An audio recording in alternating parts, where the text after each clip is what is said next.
Welcome to the Fighting on Film podcast, the podcast all about classic and obscure war movies, from the Normandy landings to the days of chivalry and swords. If it's been captured on film, we're going to try and cover it. I'm Robbie of RM Military History. I'm Matthew Moss of Historical Firearms and the Armourer's Bench.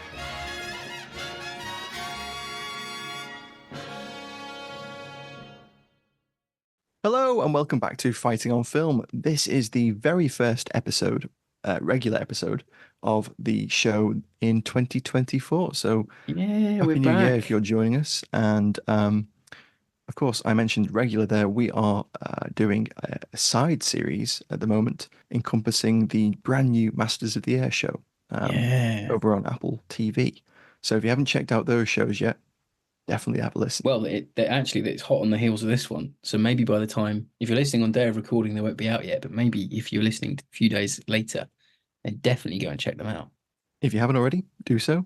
Calendars are hard for me. Little bit behind the scenes, Matt's off to Vegas literally hours after we record this episode. So his mind may be elsewhere.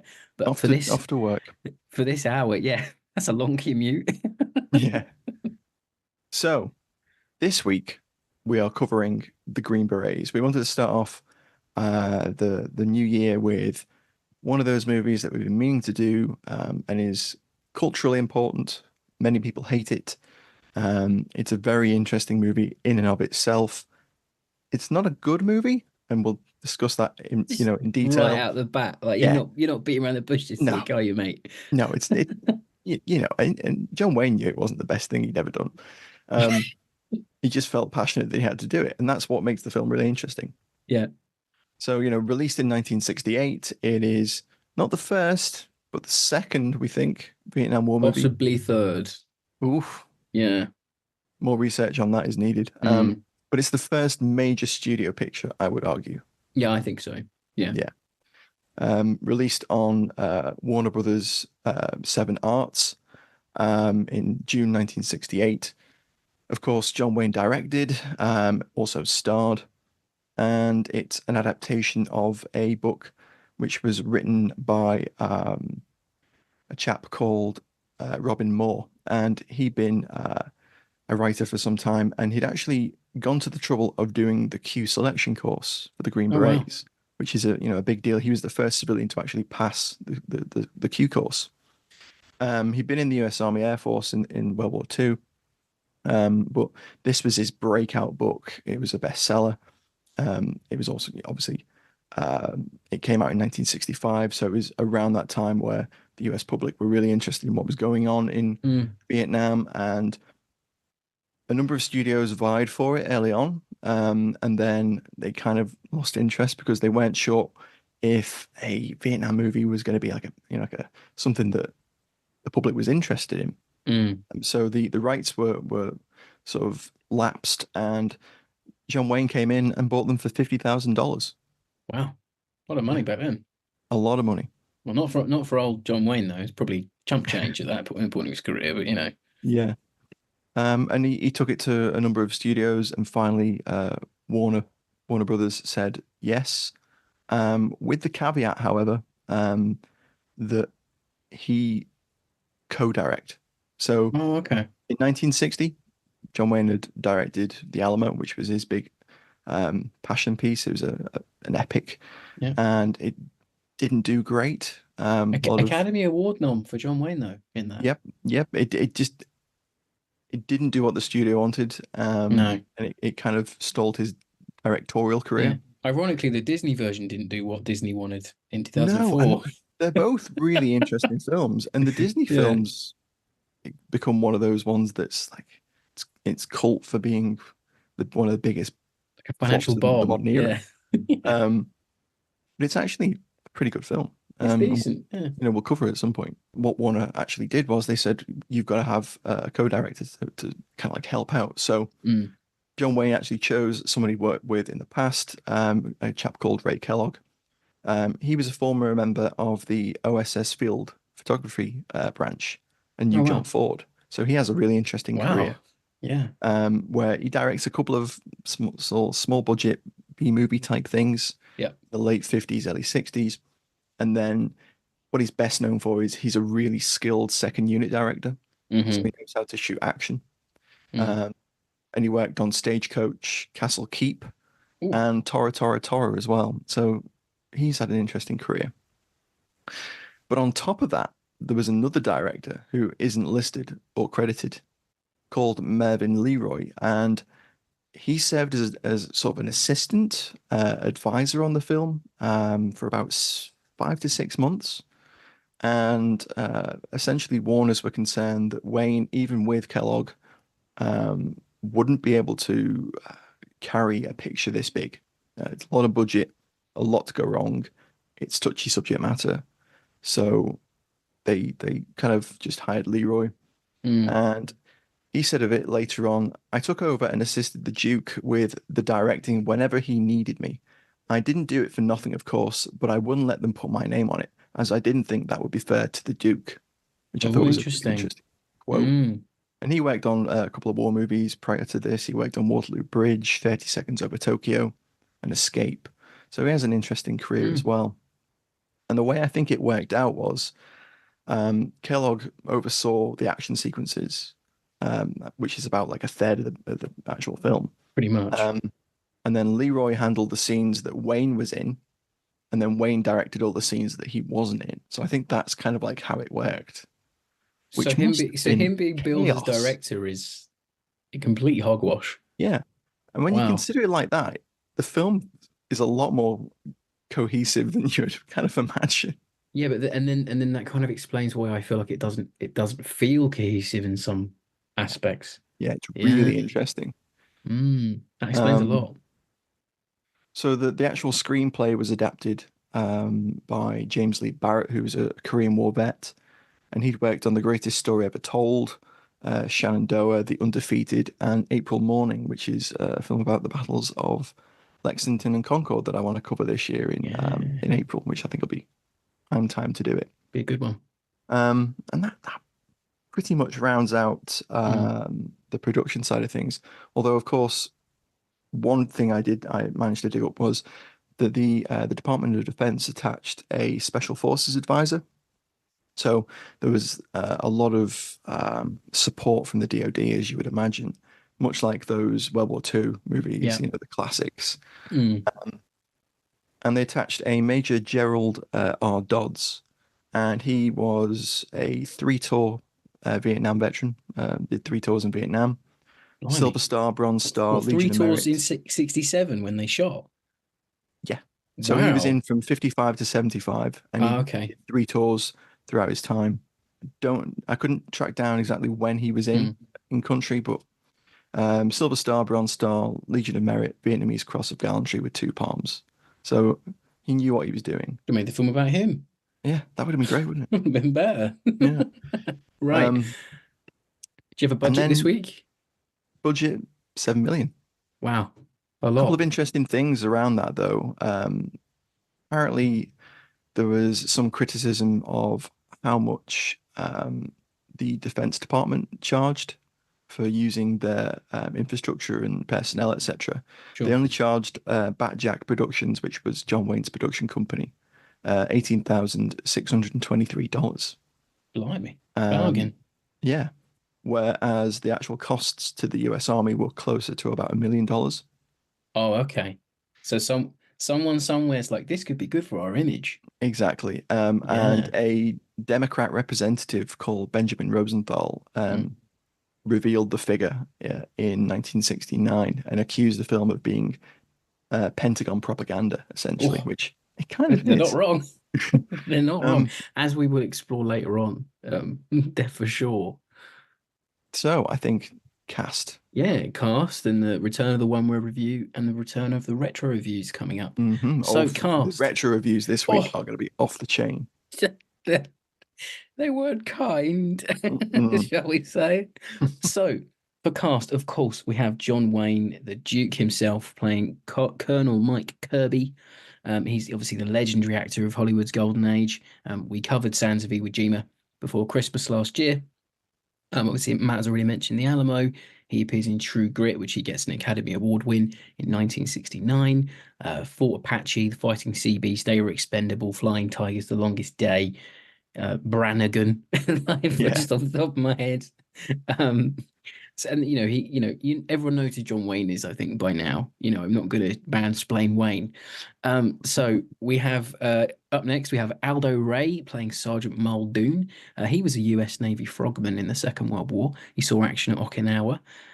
His terms of war movie credits: there's Battle Cry, Three Stripes of the Sun, What Did You Do in the War, Daddy, Suicide Commandos, and an appearance in the original SWAT 70s TV series, which is interesting. Then we have David Janssen playing George Beckworth, the correspondent. He was Richard Kimball in The Fugitive, and was in To Hell and Back and Hell to Eternity. So, massive TV pull back in the Yeah, day. with The Fugitive, yeah, massive at Yeah, the time. really is. Then we have Jim Hutton as Sergeant Peterson, and he starred in 40 U.S. Army training films whilst in the U.S. Army in the late 1950s, early 60s. It's really interesting. Yeah. And he appeared, then he kind of during that time, he did appear in some TV projects. So he appeared in the short-lived Second World War drama The Big Attack in 1956, which is like a sort of proto combat kind of Mm. esque series. There's not a lot about it online, but I think it is all on YouTube. And then he's in The Horizontal Lieutenant, which is like a light-hearted sort of comedy, Mm. romantic army film. Then he's in Major Dundee and The Hallelujah Trail. They're both westerns. Then we have Raymond St. Jakes as Sergeant Doc McGee. Green Berets is his only war credit, but he did play Martin Luther King in Private Files of J. Edgar Hoover, and he Was he played Rawhide as well? Simon Blake in the 8th season of Rawhide, and he was Mm. also in The Man from U.N.C.L.E. So another, he would have been recognizable to audiences in America. Then we have a really big hitter in George Takei as Captain Nim, one of the South Vietnamese soldiers who assists the Green Berets in the movie.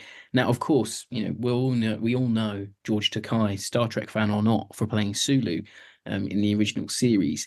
And interestingly enough, the shoot ran over, and it almost lost him his role in Star Trek. So he's not in season 2 for a lot of the episodes because of this one. I never knew Um, that. I never knew there was a reason. Oh, yeah, cool. Matt's our resident Trekkie. Yeah. I'm so pleased to first handing some Star Trek facts to him this week. So he also had some other war movie credits. He was in PT 109 and he was in Which Way to the Front. And he also commented this about his casting on the film in 1967 and why Wayne chose to cast him. So he said, there was a core decency in him. He was a very pro-war guy. And when I went in for the interview, he says, I have to be honest with you. I don't agree with you. Sorry, when I went in for the interview, I said, I have to be honest with you. I don't agree with you about the war in Vietnam. I have been campaigning against the war. I wanted you to know. He surprised me. He said, I'm hiring the best actor I can for the role, and that's all I'm concerned about. Fellow actors, Hutton and Janssen, were also pro peace, and I'm casting them. So I'm making my decision based on acting ability. Wow. Yeah. But then apparently Wayne on set kept referring to him as Sulu. So if he wanted him, he'd go, find me Sulu, where's Sulu? Get him for me. So there's even a theory that Wayne was a secret Trek fan, and that's why he cast him, but we might never know. I mean, That it was a could be quite cultural cool, actually. phenomenon back in the 60s, wasn't it? So, Yeah, it's totally. I'm a TNG guy, I'm a next generation guy. Yeah, Rob's working his way in. I am, yeah, loving it so far. And then we have Jack Sue as Colonel Kai. He's best known for his role in the sitcom Barney Miller, but he also appeared in MASH and Hawaii Five-O and lots of other American TV credits. Then we have Patrick Wayne, the son of John Wayne. No points for guessing that one, as Lieutenant Jameson. He was in The Searchers, The Alamo, The Gatling Gun, Big Jake, Young Guns in the 90s. He starred in 11 of John Wayne's movies, so don't let me hear you say Nepo babies are a new thing, because they're not. Then we have Craig Dew as Hamchuck, and he has very few credits to his name. He later appears in MASH, Lancer, which is a TV drama, and a couple of episodes of The Bill Cosby Show in the 70s. Yeah. That one's aged like milk, isn't it? Then we have Irene Sue as Lynn. She's prolific, American TV, some film roles. She's in The Man from U.N.C.L.E., The Horizontal Lieutenant again, Airport 1975, and there's one for Matt. She was also in Paper Tiger. Oh, was she? Oh, cool. Yeah, yeah. So then that's the pretty much the cast. I mean, that's all the main players. There's a few other sort of ancillary characters, but mainly you're with Wayne and the main beret Yeah. force all the way through. Everyone The else is kind of film's ancillary. notable for the fact that it cast zero Vietnamese actors. They're all either Yes, Japanese Americans or Chinese Americans or Chinese. that's true. All And a of lot of Korea, the all of extras, Korean descent. Yeah. yeah. And if you Mm. pause on some of the combat sequences and the VC, there's a lot of white guys in Well, there. they're just guys off the lot, aren't they? Yeah, well, That's what it feels like. it's also theorized that they're troops that were hired on as well. That would make complete sense. Yeah, Yeah, it would, wouldn't it? Yeah. And then they'd have full control over what they did. So, yeah. yeah. So then we have the one word reviews, which are back. And it was an amazing response on the Twitter or the X profile. We had 104 replies, and I'm going to pick some at random. And Rob's going to And read them all. so we have Eddie Bond goes with propaganda. Propaganda. Jem Duduku goes bollocks. uh, My cats are fighting outside. I hope that doesn't come through on the I recording. If can't it hear does, it. I'll leave it in. Um, Brian Williams says polarized. Bill 1940 medal campaign goes with pish. Kevin Getz, Bath. Ian McClellan, drivel. Very frank, awful. The sophisticated review goes with Skyhook. Randy S. Robbins goes with Viet crap, which I quite enjoyed. JL says whitewash. Russell Hogg tosh. Edward Demanuf crap. Craig Seaton goes with Hamchuck. Harold Ellis says patriotic. And Mark Denton will end it this week, and he said jingoistic.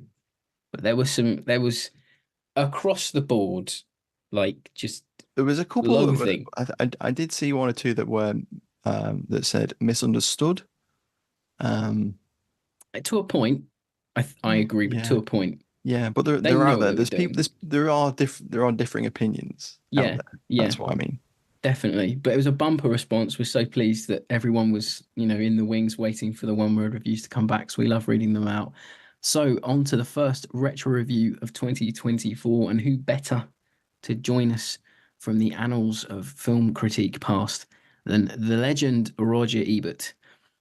So we have a review from him from June 26, 1968, and I'll read you a couple of excerpts.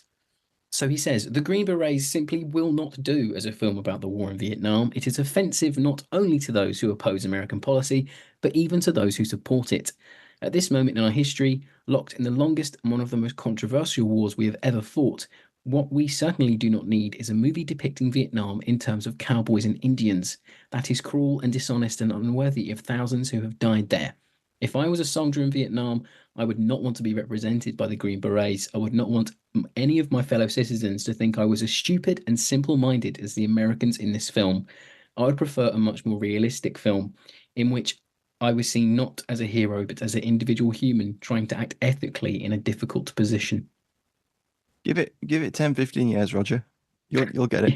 You'll get a You'll glut get of you'll them, get your mate. wish. Don't worry. Yeah, exactly. And to preface off of to jump off of the retro review this week, because a lot of the reviews at the time were scathing. Oh, the New York Times one goes Oh, in. it really goes in hard, doesn't it? Um, but commercially, the movie does make a profit. It makes quite a big profit. Yeah, Um, 32 million. yeah, which I think is interesting, and I think that's maybe just the pull of John Wayne, other than Well, it anything was in the else. top 10 movies of the year. Mm, Wayne himself thought that perhaps the harsh criticism drove audiences to go and see it. quite possibly, yeah. That always That happens, was doesn't one it? thing he theorized. Mm, Um, but it wasn't just in America that it was hated. I did some reading around, and apparently in West Germany, it was compared to Nazi propaganda. wow. It was compared to a couple of uh, the, the the wartime propaganda Mm, movies, mm. and it was criticized as an oversimplification of the issues. It was described as naive portrayal, I think um, it's all fair. It's all fair and critique. it was noted for its, very prominent, strong militarism. Yeah. Um, so much so that Wayne eventually published a statement in the LA Times in January 68, in which he said that he wasn't debating whether it was right or wrong for the United States to be in this war, We are showing the mettle of American fighting men. Wow. Hit and a miss there, John. Swing and a miss there, boy. And I've got it down here. I think it's really interesting that this film comes out post Tet Mm, Offensive, 1968, and post Battle for Hue in June of that year. yeah. Sorry, Hue was earlier. And public opinion massively changes after Hue. Because the Tet and Hue were beamed right into the to people's homes like that, like it hadn't been before. Yeah. With Good the point. advent of news television broadcasting, and just public opinion really shifts. And there is, it must be said that there is a firm and pro-war movement in the States during the 60s. It's not as talked about as much as maybe I think it should be, because obviously the anti-war movement that comes after Tet is a lot bigger and noisier. But there is a little core of people that do believe what the Yeah. US is doing over there is just. And the figures for it are quite interesting. I couldn't find them. I've got them in a book somewhere, but I couldn't find it for the recording. But I find it's really interesting because ironically, the Tet Offensive was a strategic win for the US and South Vietnam. Mm, Like it did knock a blow yeah. to the Viet Cong, the Yeah. It PAF, was a and miscalculation for them, wasn't it? yeah, but because of the losses that the US suffered and the perceived bloodiness and brutalness of that campaign back home just sways opinion a lot. And I think this movie couldn't have picked. I mean, obviously, wouldn't have known that Tet was going to happen. No one knew it was going to happen. It was a surprise offensive by North Vietnam. But they couldn't have picked a worse time to release your jingoistic pro-war movie No, this right is it. after Tet. This is it. So, I mean, coming off that, the production on the film starts in late '65. So, Wayne actually writes to Lyndon B. Johnson, the president, Mm, and he says that he wants to write this movie. In Michael Munn's biography, he's quoted as saying, "I told the president that I felt it was important for the people of the United States and also the people all over the world should be shown why it was necessary for Americans to be in Vietnam, and I got the government's support to make the picture." So in the summer of '66, he then goes to Vietnam and he spends a couple of days in Saigon and then he goes to the front and he does a bit of USO stuff, tours around, has a look around. He's there about 3 weeks with Barrett, the screenwriter. mm. And then they come back, work up the script and get the film into production in, I believe it was mid '67. Yes. Yeah. And then they work on it for about 6, 8 months, probably just while Tet's, Yeah.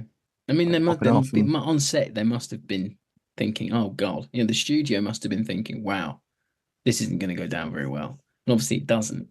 But I think maybe that we can side into the alley tally now and try and rescue some positives, because I think after the alley tally and after favorite scenes, I kind of don't have anything positive to say about this film. hello there, sorry to interrupt. I wanted to let you know that you can now join our supporting cast over on Patreon. As thanks for your support, you'll be able to help us pick films, submit questions for guests, have first pick on brand new and exclusive merch, and much more. Thank you for your support. Now back to the show.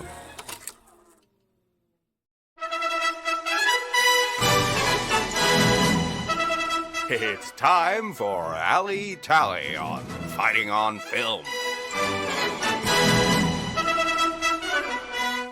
The first alley tally of 2024. I think I know what you're going to be talking about. I think everyone listening who's seen the Green Berets knows what you're going to be talking about right now. Say the line, Matt.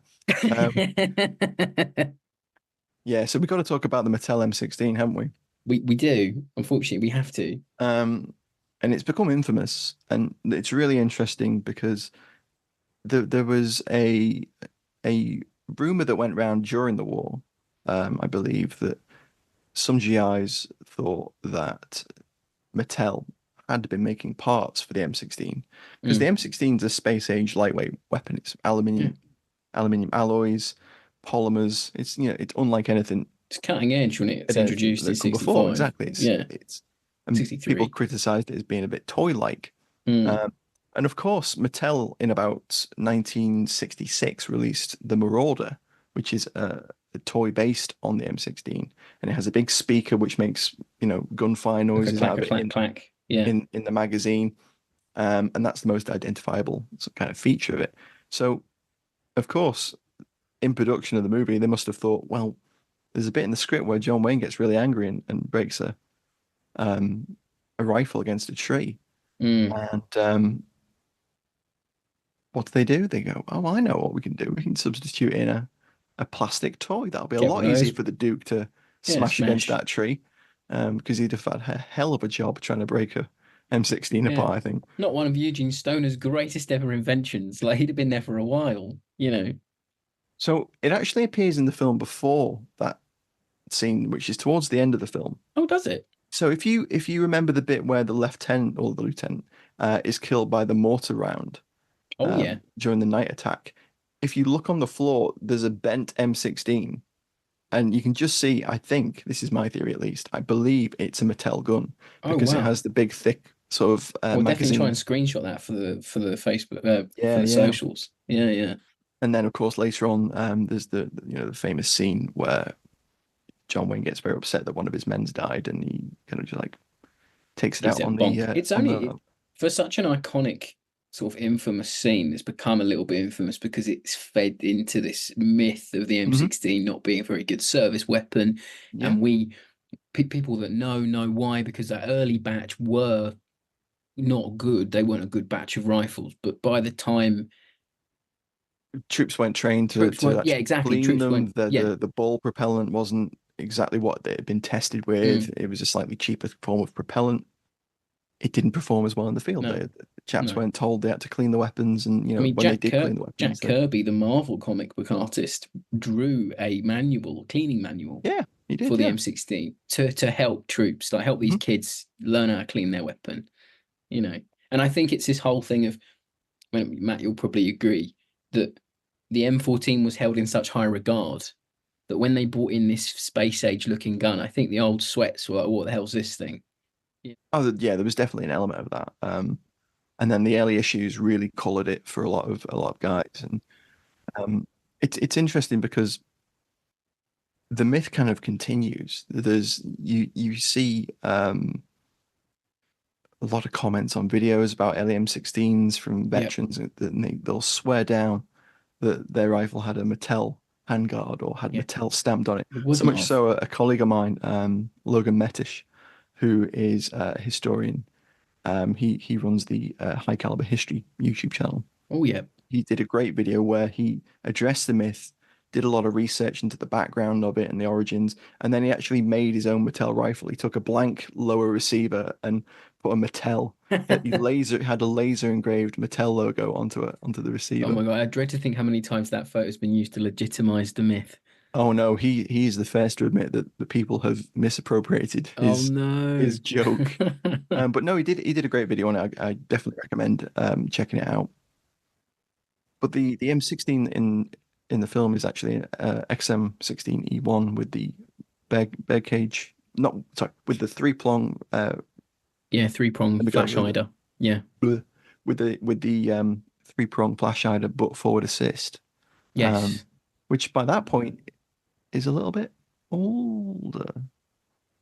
Yeah, I think Would have had so. A1s coming in by Because I think they'd started using bird cages around that yeah. time. Mm. So there's Yeah. some interesting guns in there. Some very interesting weapon chat there for everybody. We kind of, dabbled, we rambled.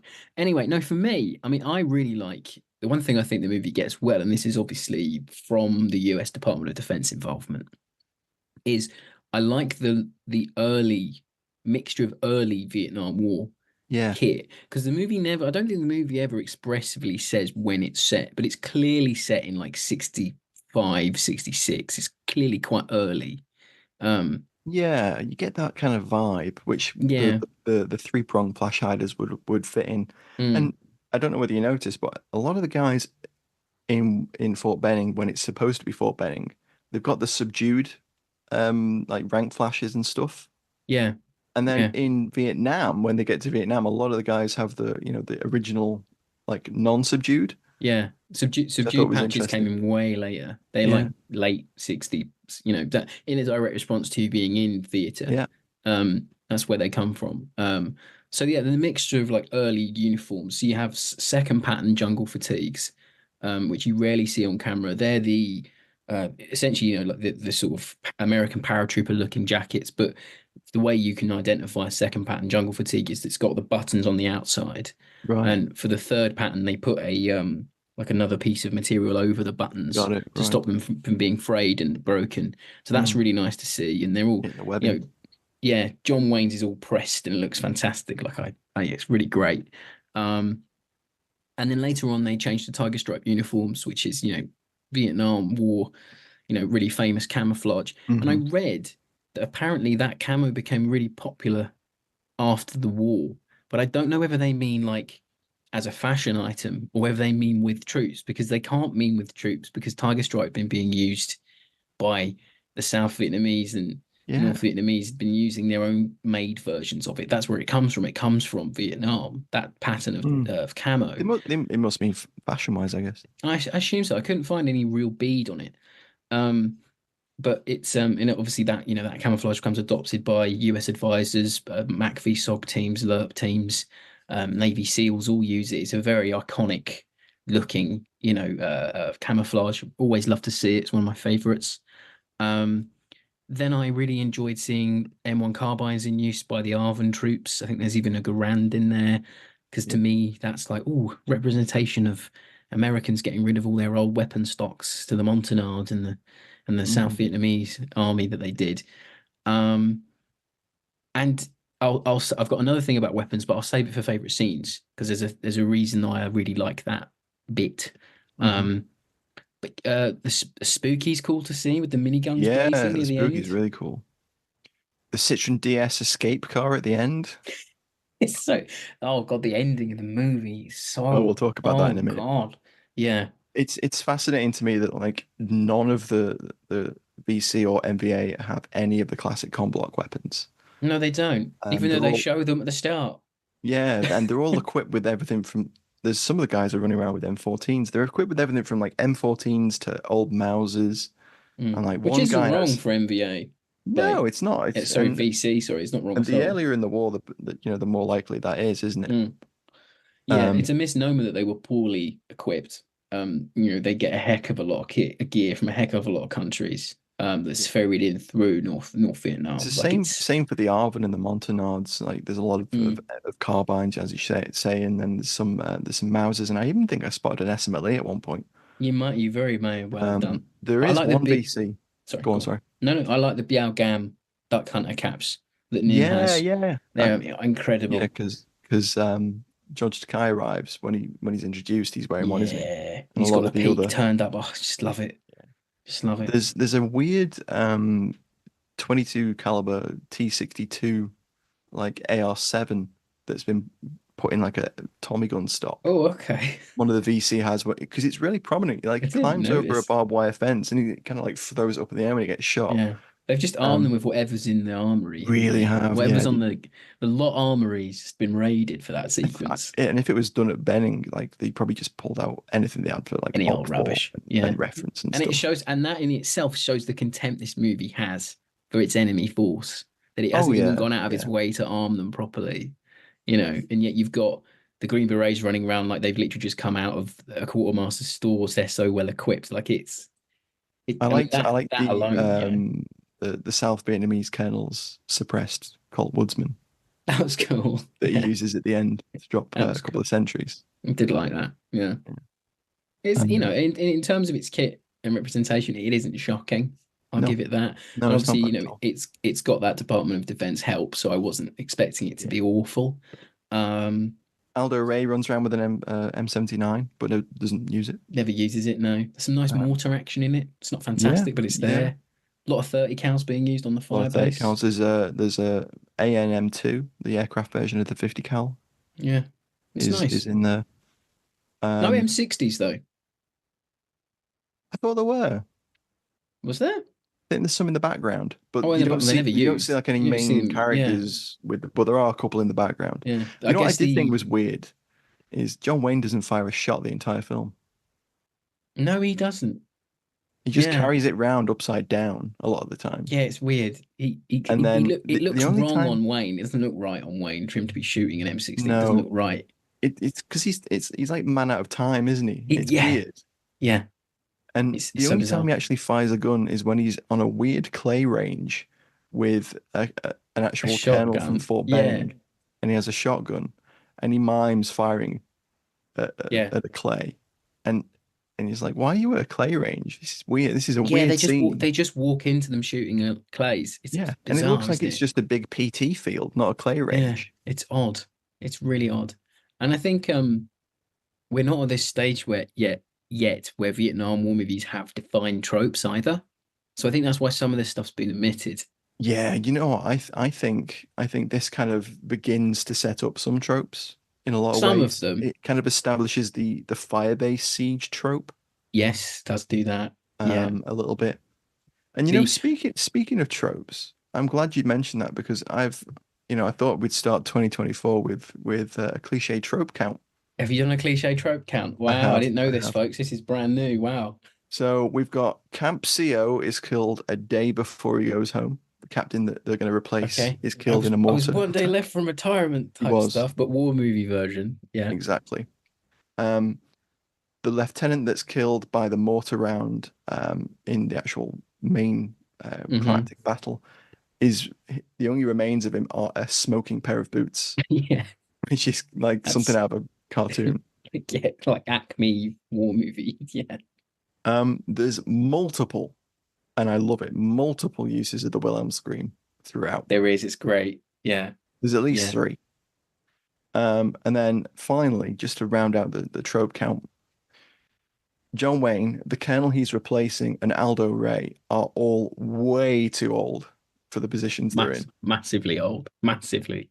Massively. Like, oh gosh, more on that later. So I think maybe we're into favorite scenes. Rob, do you want to go first? Yeah. So I didn't mention it in the alley tally because I think there's more to it. Hmm. So Muldoon, my favorite part of it is very early on in the movie, which kind of prefaces the fact that I don't enjoy the film. Um, so Muldoon is giving a lecture series, I guess, to journalists on the actions of the Green Berets and what they're doing Yeah. throughout the world. Sets the Green Berets up quite nicely, actually. He's being Captain Exposition in that scene, isn't He he? really, really is, yeah. So they're going into Vietnam and what the Americans are doing there, and it's clearly this is for the audience really Yeah. to pump up the If you Americans. haven't heard of the war they're going on in Yeah, yeah, Vietnam, yeah. allow Aldo Ray to just If explain it to me for 5 minutes. if you've been living under a rock, then this is for you. So it's clunky in a way, and it feels really forced. But he explains domino theory, which is the theory of that if one nation falls to communism, the nation next to it will, then the nation next to it will. And it was this big, red fear in the 50s and 60s that, unless you take armed intervention against a communist country to quell it, then you'll lose an entire region to communism. But he shows that through weapons that are supplied to the Viet I love Cong, it. and it's really clunky. And I've screen captured the script here. So Beckwith goes that the journalist says, "That's very good, Sergeant, but there are still a lot of people who believe that this is simply a war between the Vietnamese people. It's their war. Let them handle it." Sergeant Muldoon, "Let them handle it, Mr. Beckworth." He points to some guns. Sergeant Muldoon says, "Captured weaponry." And the direction is Muldoon takes the weapons from the board, he names them and drops them on the table in row of talk as he talks. Sergeant Muldoon says, "From Red China, Chicom K50 Chinese Communist, SKS Soviet-made carbine, Russian Communist, ammunition, Czechoslovakian made, Czech Communist. No, sir, Mr. Beckworth, it doesn't take a lead weight to fall on me or hit me from one of these weapons to recognize that what's involved here is communist domination of the world through three kind of spread Yeah. out countries." Like it's clunky and it's really forced, but I kind of respect that they Got do John Wayne in the try. background with a big Cheshire cat grin. Yeah, yeah. Good, Yeah. good, Tell him about Aldo. that domino theory. Yeah, tell him, Explain Aldo. domino theory, Aldo. Do it. It's really Yeah, clunky, Pilgrim. Tell him all but about that domino theory. I enjoyed that because I was like I kind of like what a writer's done here. It's quite well written Yeah. in its own way. And it does a good job as well, showing how, as I mentioned in the alley tally, how well equipped the Pavan and VC were, because I think that often gets overlooked Mm. in these movies anyway. And again, And those then weapons kind of fit into that earlier period of the war as well, quite well. mm, mm, it's not handled fantastically, but No. it's there. I kind of so a lot of things in this movie are just there. They're just in there for their sake. So, Yeah. what's your That's favorite scene if you have one? um it's Sulu going out on the claymores, I think. It's cool, isn't it? Yeah. It's George Takei on the claymores because like actually there's a really great scene where they arrive at the camp and it's a relocation camp. They're moving Montenods away from VC control, etc. And that goes well for them. Mm, Uh, and basically, John Wayne arrives and he surveys the camp and they show him all the various bits and he's like, you need to push that fire zone, that killing zone mm, back. You need to add more cans to this fence. You need to like, triple the amount of claymores you've got set up. And he kind of like does a nice close-up shot of a claymore in position, yeah, it's nice. and it's like, Yeah, oh, oh, oh.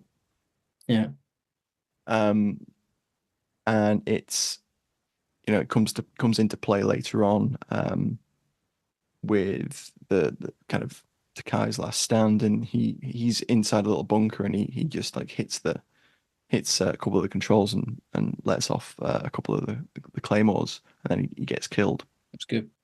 Yeah, he's Um, the best character for me. yeah, He has the most at stake because guess what? He lives there.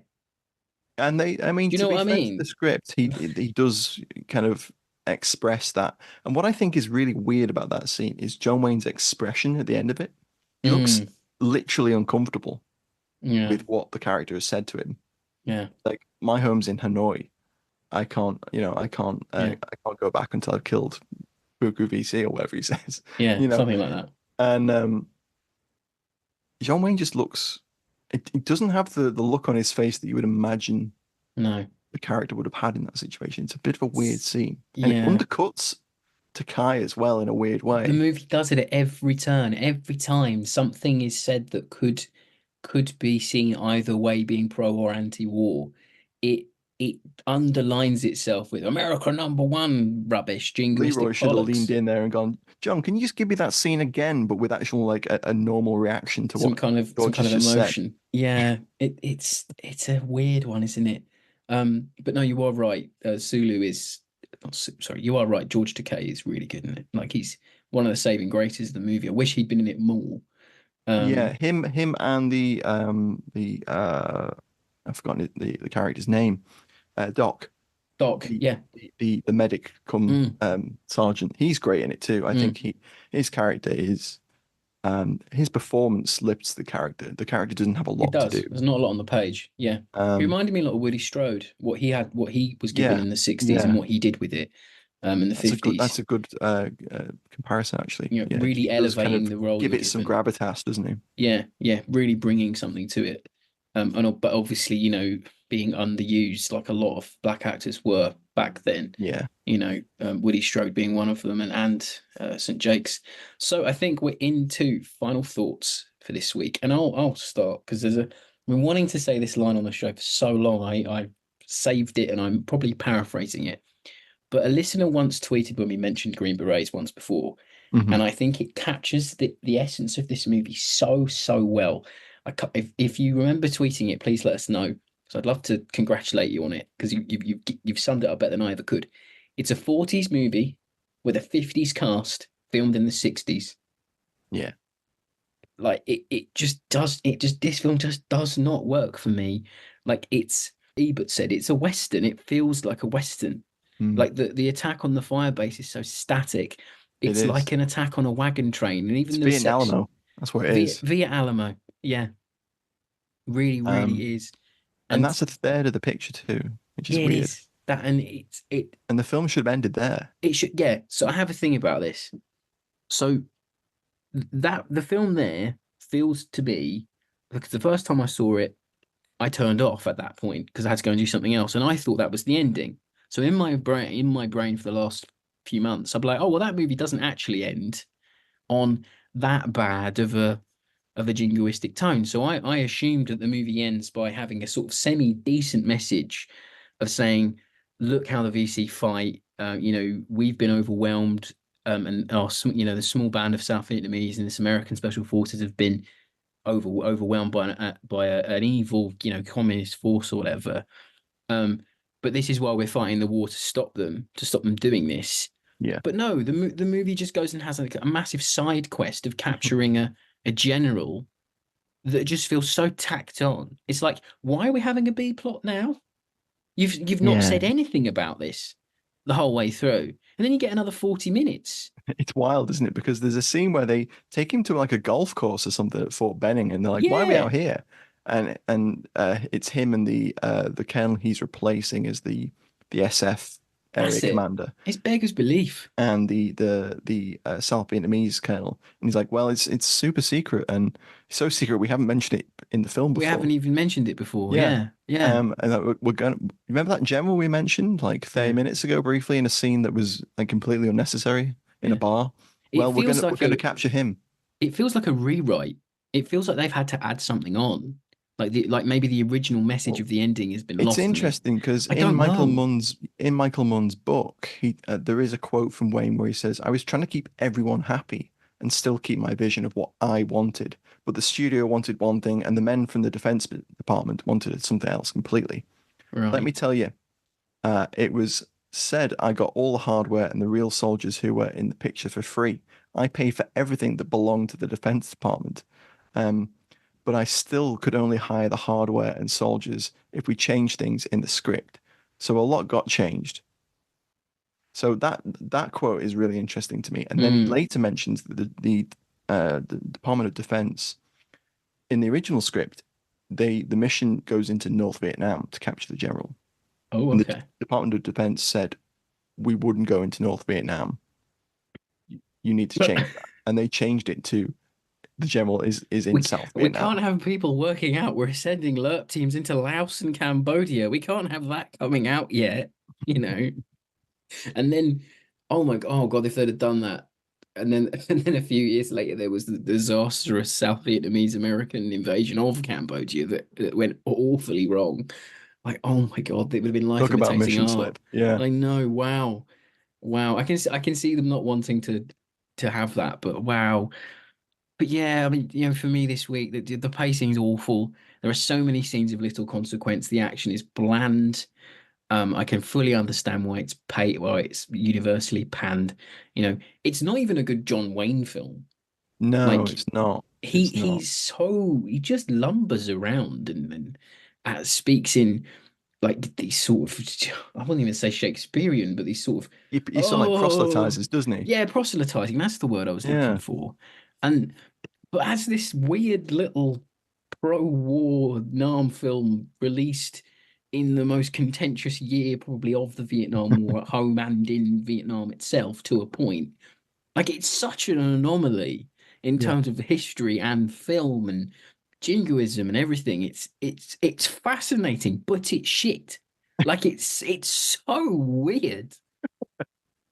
No, I agree. I agree. Let me talk about some of the positives now. I'll hit the negatives as well. So, you know, there's some really well constructed bits. Mm. The helicopter attack on the MVA bridge, which they are. It doesn't say why they're building that bridge, but they're building that No, bridge, they never go back to it, and Matt. they attack Why the would bridge and they they? destroy the It bridge. makes no That's a nice sense. little scene. Yeah. There's great flying sequences throughout. And that kind of leans into the fact that the film is basically just one giant capability demo.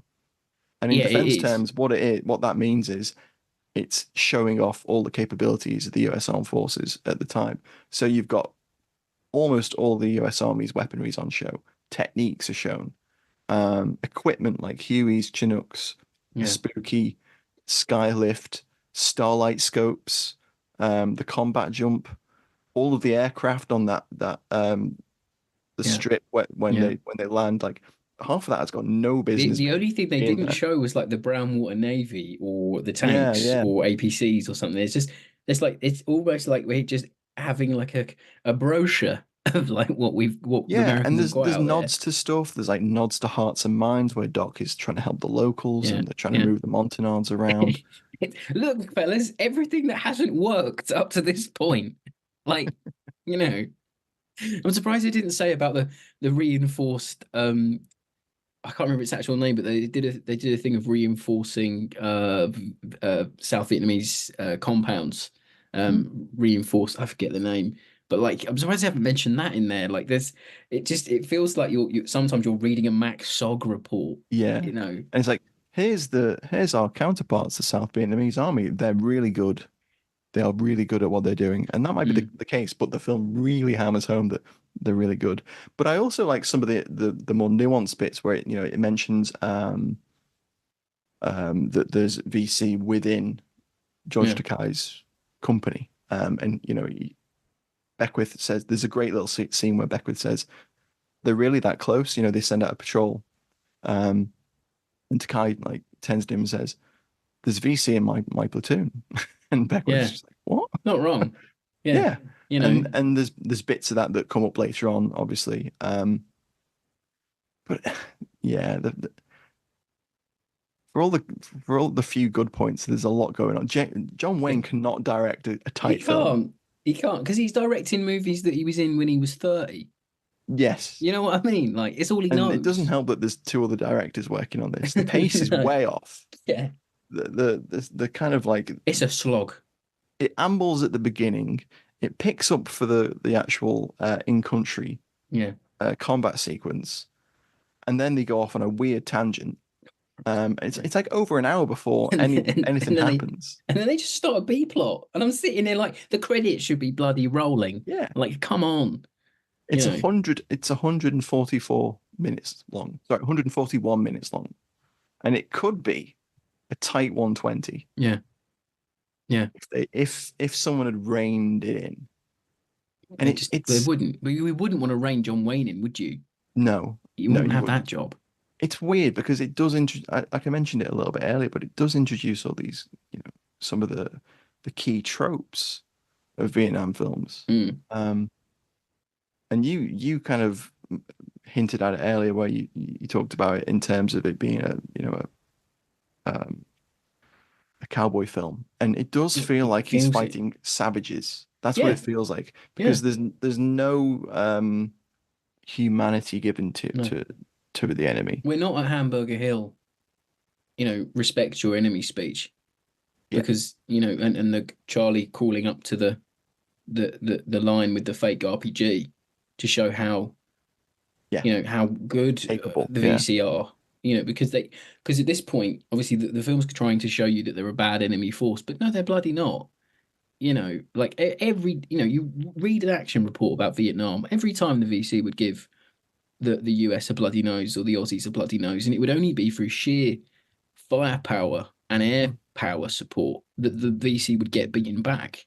There's a reason the VC don't openly fight the American and Australians in the Vietnam War if they can help it, because they know war material power, they don't have it. Yeah. But what they do have, they knew their strengths. Exactly. They know their strengths. So, but every time that the VC were eventually drawn into a pitched battle, yes, they get a bloody nose, but they give a bloody nose back. And I don't think the movie kind of gets that, but it doesn't get it enough. Yeah, it undermines it with the spooky we get a fairly good set piece. It's about 20 minutes long. It's quite nuanced. It's a little bit clunky in places with the choreography of when elements are moving up and stuff. I thought the interesting thing there was the inclusion of the fugas explosions and stuff. Yeah. That was kind of cool. Also, just remembered, but we got to mention that the model work is awful. Horrific. The helicopter that John Wayne's in when it gets shot down during that sequence, model work on it looks terrible. It's bad. Terrible. It's bad. And also the bit where they're in the tower and the tower falls, and it's quite clearly dummies that are just like rattling around inside and the bit where they light up the barbed wire and there's loads of dummies in it, and then they rake the dummies with machine gun fire. Oh yeah. It's just so clunky. Audiences at that time were deserve more than that. I did think, actually, once the helicopter had crashed and the door gunner rolls out on fire, that was quite a shocking scene. I thought that was fairly well done. I hated the Beckwith character. Hated it.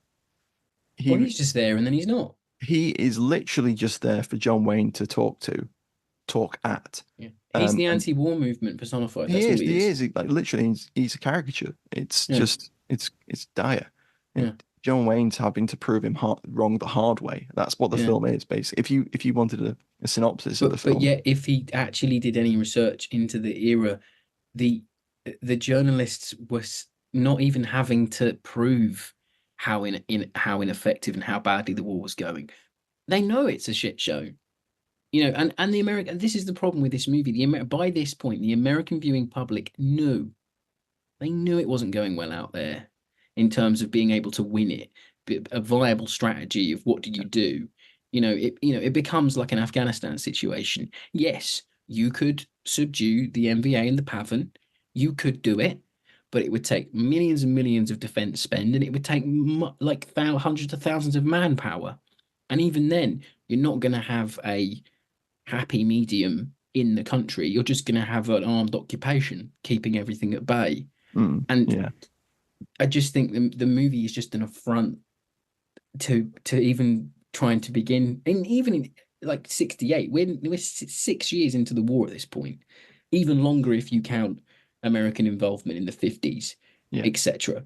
It's just such a weird thing. It's as I said, it's this anomaly. It's just so weird. And I could forgive it a lot of things, but if it had just given its audience a bit of credit, because we get that terrible, completely detached B plot that comes in the last act of the film. And John Wayne is the last person I would send on a covert high value mission, by the way. He just did not look the commando part that you would not send 55, 60-year-old John Wayne to go and he dad runs everywhere as well. He does, and I don't know whether you noticed, but when he does the loop on the carabiner when he's about to abseil down the building, he really does not do that loop very well. Like if he'd actually like tried to abseil with the loop he puts on that carabiner, he'd just face planted. Yeah. But the point I was going to make is Peterson's death is the point in the film where they just did not give a shit about what the audience thought or had any self-awareness. His death is so fucking stupid. The ex-villain, they're walking back to the rendezvous. Yeah. He's a skilled veteran who has been on multiple tours in Vietnam. He's a Green Beret. And then he steps in a noose, and it's like a cartoon bullshit where he gets pulled, and they're like, oh, no. And he gets pulled and then whipped onto what looks like a giant framework of just spikes. Like a human mouse the trap. VC were well known for making big mattress spikes, weren't they? Like, punji sticks in a hole and stuff. Yeah. But come on. Anyway, he's up there impaled. And they're like, oh no, what a shame. And then they just walk off. And that's also Wayne can have that stupid little scene with Hamchuk where Hamchuk's like going, Peterson, and he's running around doing the terrible accent. Don't get me started on Hamchuk. Oh God. Hamchuk is a terrible character. Well, he is so South obvious. Vietnam. He's South Vietnam impersonated. Yeah. Because there's a line I think We're Aldo doing this for you. Yeah, that line. That fucking line. I'm like, oh my God, it's the most ham-fisted piece of exposition I've ever heard. I was like, you're all they have. I'm like, oh my God. Do you know what? My actual my favorite scene is when Kowalski takes on 4BC and kills one by impaling him on a tree. Yeah, it's just, oh God. That is actually my favorite scene. That man has never been introduced other than he's mentioned like briefly. Wild. I don't think we've ever had someone mention their favorite scene at the sheer end of the pod. Well, 2024, it's a wild ride. It's the essentially wrap it in, folks. For some reason 4VC attack him with machetes and it's hand to hand. He loses his rifle. Oh no, what's he gonna do? Oh, I'll just impale a dude on a tree. Yeah. Well, and he does. Why wouldn't you? And that also kind of sums up this film. Yeah. Yeah, it does. So I think there we go. I think that we've exhausted our Green Beret chat there with a chap being impaled on a tree. So, as he was hung up, we'll hang up our thoughts this week. What a segue, Matt. Come on. You smashed that like the Mattel against the tree. I did. Yeah. That was as ham-fisted as this film's writing. Yeah, thanks very much for joining us. It's 2024. We've got an action-packed year ahead of us on Fighting on Film. If you're looking forward to Masters of the Air, please do join us for our specials that are coming out very, very soon. Right after this episode, a couple of days. I think episode 1 and 2 are dropping on Apple TV. So come and listen to us for those. All the episodes are going to drop on the same day of release as the actual show. So you can watch the show, listen to the episode, or listen to the episode, watch the show. It's up to you.